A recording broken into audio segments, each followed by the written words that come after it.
Hello! ഇഷ്ടം മാത്രം പുത്തൻ പ്രൊമോ വിശേഷങ്ങളിലേക്ക് എല്ലാ കൂട്ടുകാർക്കും സ്വാഗതം. അങ്ങനെ നമ്മുടെ പുതിയ പ്രൊമോയില് നമ്മുടെ ചിപ്പി മോളോട് മഹേഷ് പറയുവാ, "മോളെങ്ങനെയും ആദീനെയും കൂടി ഇങ്ങോട്ട് കൊണ്ടുവരോ? അച്ഛന് അതൊന്ന് കാണണാർന്നു" എന്നൊക്കെ പറയുന്നുണ്ട്. അപ്പൊ ഇഷിതേവ് ഇങ്ങനെ പറയുന്നുണ്ട് നമ്മുടെ ചിപ്പി മോളോട്. അപ്പൊ ചിപ്പി മോള് പറയുന്നുണ്ട്, "ദേ എനിക്ക് കുറച്ച് സമയമൊക്കെ എടുക്കും. എപ്പ തന്നെ കൊണ്ടുവരാനൊന്നും പറ്റില്ല. കുറച്ച് ടൈം എടുക്കൂന്നേ" എന്നൊക്കെ പറയുന്നുണ്ട്. അപ്പൊ രചനയാണെങ്കിൽ അപ്പുറത്ത് നമ്മുടെ ചിപ്പി മോളെ വശത്താക്കാൻ വേണ്ടി കുറച്ച് മിഠായിയും ചോക്ലേറ്റ് ഒക്കെ ആയിട്ട് വരുന്നുണ്ടേ. അപ്പൊ നമ്മുടെ ചിപ്പി മോൾക്ക് അധികം ഇഷ്ടമൊന്നുമില്ല. എന്നാലും അഡ്ജസ്റ്റ് ചെയ്ത് നമ്മുടെ രചനയുടെ കൂടെ ഇങ്ങനെ ഇരിക്കുമ്പോഴാണ് നമ്മുടെ ഇഷിതയും മഹേഷും നമ്മുടെ ചിപ്പി മോളെ കൂട്ടിക്കൊണ്ട് പോകാൻ വരുന്നത്.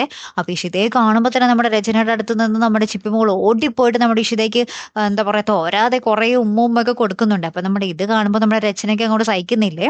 അപ്പുറത്ത് നമ്മുടെ എന്താ പറയാ ഇഷിതയുടെ അച്ഛൻ മഹേഷിന്റെ വീട്ടിൽ വന്നിട്ട് ഇങ്ങനെ ആ ഒരു സുചിത്രയുടെയും വിനോദിന്റെയും കല്യാണക്കാര്യം സംസാരിക്കുക.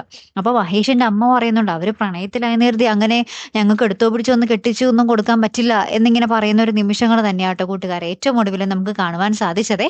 കാത്തിരുന്ന് തന്നെ കാണാട്ടോ. അപ്പൊ അടുത്തൊരു വീഡിയോയുമായി വരുന്നത് വരയ്ക്കും ഗുഡ് ബൈ.